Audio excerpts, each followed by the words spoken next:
काबीना वज़रात telephone line के senior तज्जिया car Arif Nizami साहब मेरे साथ मौजूद हैं। आरिफ निजामी साहब, अस्सलाम वालेकुम। अस्सलाम वालेकुम जी। आरिफ निजामी साहब, ये बयान करें कि ये जनरल अशफाक परवेज कियानी साहब ने जो ब्रीफिंग दी एक हल्के को जरा ब्लॉक के, जिसमें आप भी थे, पहले तो ये बयान करें कि इस ब्रीफिंग की जरूरत क्यों पेश आई उन्हें, यानी अफगानिस्तान के हवाले से दुनिया के सामने जो मौकफ है पाकिस्तान का, वो जनरल कियानी साहब ने क्यों पेश किया? इस ब्रीफिंग की क्या जरूरत थी, पहले तो ये बताइए।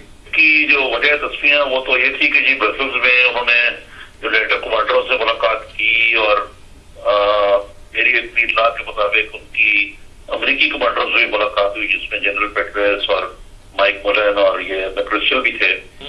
और वो जो प्रेजेंटेशन उन्होंने वहां दी, वही प्रेजेंटेशन उसकी एक एक्सपेंडेड शक्ल जो है वो उन्होंने यहाँ पेश की। और इसमें जो दो तीन चीजें वाज़ेह थी, वो तो ये था कि फौज जो है वो भारत को अपना दुश्मन नंबर 1 समझती है, तब्दील करने को तैयार नहीं है, ना ही उसको इस किस्म की तरकीब है। फिर क्या नहीं कहा, कुछ बातें वो भी कही जो हुकूमत के लिए भी ज्यादा फक्रिया होना चाहिए। उन्होंने कहा कश्मीर और पानी के मसले में जब तक हल नहीं होता, फौज अपना जो स्ट्रेटेजिक जो नक्शा है वो तब्दील नहीं कर सकती।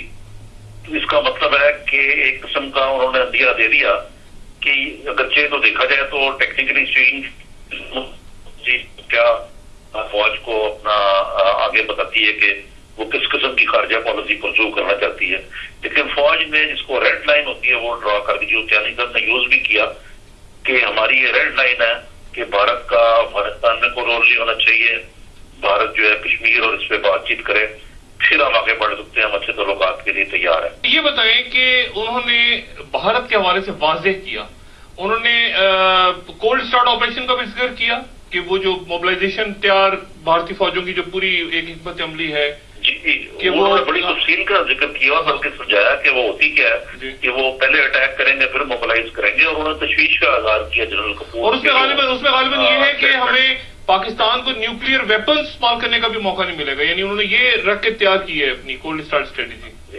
देखिए, उन्होंने बड़ी इम्प्लिसिटली और भी बातें कही। मसलन उन्होंने कैरी लूगर बिल का नाम लिए बगैर ये कहा कि जो पाकिस्तान को कैरी लूगर बिल के तहत पैसे मिल रहे हैं, उसमें से जो 300 मिलियन है वो तो सीधे चले जाएंगे मॉनिटरिंग पे, और बाकी बच बचा के तो 700-800 मिलियन होंगे।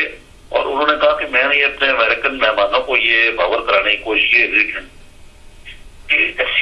होनी चाहिए जिसके जरिए कोई हार्ट्स एंड माइंड्स को विन करने के लिए हमको डिफरेंस बता सके। मतलब उन्होंने कहा कि 1000 मेगावाट का पावर प्रोजेक्ट लगना चाहिए कम अज कम उन इलाकों में जहाँ पे ये पावर बिल्कुल नहीं है, ये नहीं, ताकि इससे फर्क आए। अच्छा, कैरी लूगर बिल पे उन्होंने उनके तहफ़्फ़ुज़ात हैं अफगानिस्तान पे, उन्होंने कहा कि हम वहां पर पाकिस्तान अपना किरदार देखता है और इंडिया वहां मौजूद है, ये गालिबन बात की उन्होंने कहा ये कि देखिए मसलन ये है कि भारत वहाँ ट्रेन कर रहा है अफगान फौजियों को, और अगर वो 2,40,000 या 50,000 फौजी वहां तैयार हो जाते हैं, इधर से भारत भी होता है, और अगर होस्टाइल अफगानिस्तान जो है वो पाकिस्तान के इंटरेस्ट में नहीं है, और इसीलिए हमारी जो हम सर्जिकल डेथ नहीं लेकिन हम फ्रेंडली अफगानिस्तान चाहते हैं। तो इसका मतलब ये है कि हम नट क्रैकर सिचुएशन में नहीं आना चाहते कि एक तरफ अफगानिस्तान हमें होस्टाइल आर्मी, अब तो उसको फौज नहीं है लेकिन 2.5 लाख फौज इधर हो, इधर से भारत जो है वो चढ़ाई कर रहा हो, तो ये सूरत हाल पाकिस्तानी फौज को कतन काबिल कबूल नहीं है। अच्छा, ये जो बातें हैं सारी, ये बातें सुन के आपको लगा कि फौज और जरदारी साहब एक पेज पे हैं? कैरी लूगर बिल, अफगानिस्तान और इंडिया के हवाले से जो बातें सामने आई हैं आपके? मैं ये कहूंगा कि फौज और जरदारी साहब का तो मुझे नहीं पता कि एक पेज पे है नहीं, लेकिन फौज अपने ही पेज पे होती है हमेशा पाकिस्तान में, और उन्होंने बड़ी वाज़ेह कर दी कि ये रेड लाइंस हैं, इसके अंदर आके आप बात करें और टेक इट और लीव इट। उसने अंदरूनी मामलात में कोई दखल नहीं दिया, ना कोई बात की इस मामले में, बल्कि किसी ने सवाल किया कि जी ये जो आजकल जरदारी साहब कह रहे हैं कि बड़ी साजिशें हो रही हैं उनकी हुकूमत के खिलाफ, और बल्कि उन्होंने पेन और बैनट का तो लफ्ज़ भी इस्तेमाल कर दिया।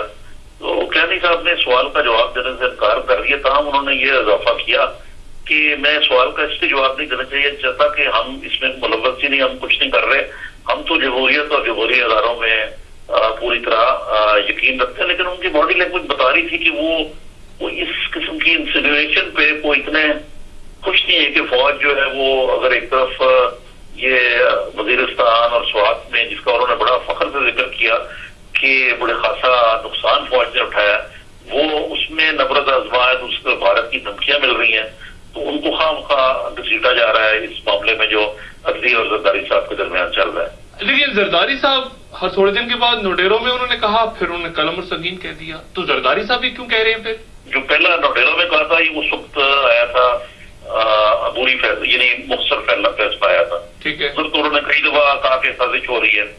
उसके बाद मेरी जो इतला है उसके मुताबिक वजीर आजम के साथ कियानी साहब की मीटिंग हुई, फिर वजीर आजम ने जरदारी साहब से बात की, फिर जरदारी साहब और कियानी साहब की मीटिंग हुई, जिसमें ये सारे गिले शिकवे दूर हुए और जरदारी साहब ने ये वादा भी किया कि मैं इस तासर को दूर कर दूंगा। वाकई ऐसी बात नहीं है और मैं आइंदा सब्सिक्वेंटली इस तासर को दूर कर दूंगा। लेकिन जब तफसीली फैसला आया तो वो वहाँ चिकवाल में तो उन्होंने फिर ये बात कह दी। नहीं, लेकिन संगीन कहाँ से आ गई बीच में? कलम तो चले समझ में आता है, अदालत हो गई, कुछ मीडिया हो गया, कुछ बिल्कुल। संगीन का तो मतलब आप समझ लें कि संगीन की संगीनी क्या होती है। हाँ, ये वो संगीन तो बेनोटी होती है ना, जो अंग्रेजी में जिसको कहते हैं।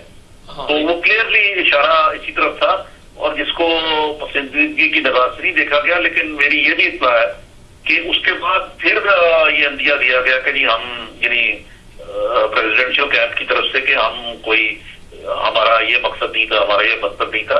नहीं तो संगीन, देखिए संगीन और किसके पास है? मतलब वो रंगीन कह देते तो बात बन जाती, संगीन तो उन्हीं के पास है ना, फौजियों के। मतलब ये मैं यही रद्द करने लगा हूँ ना कि ये जब किसी इंटरमीडिएटरी के थ्रू ये कैदी साहब को बताया गया कि ये कुछ जरदारी साहब पछेमा है अपनी स्टेटमेंट पे, तो उन्होंने यही कहा कि भाई मुझसे तो पहले भी ये वादा हुआ था और अब ये बात कही उन्होंने, तो ये तेरे वादे पे एतबार किया।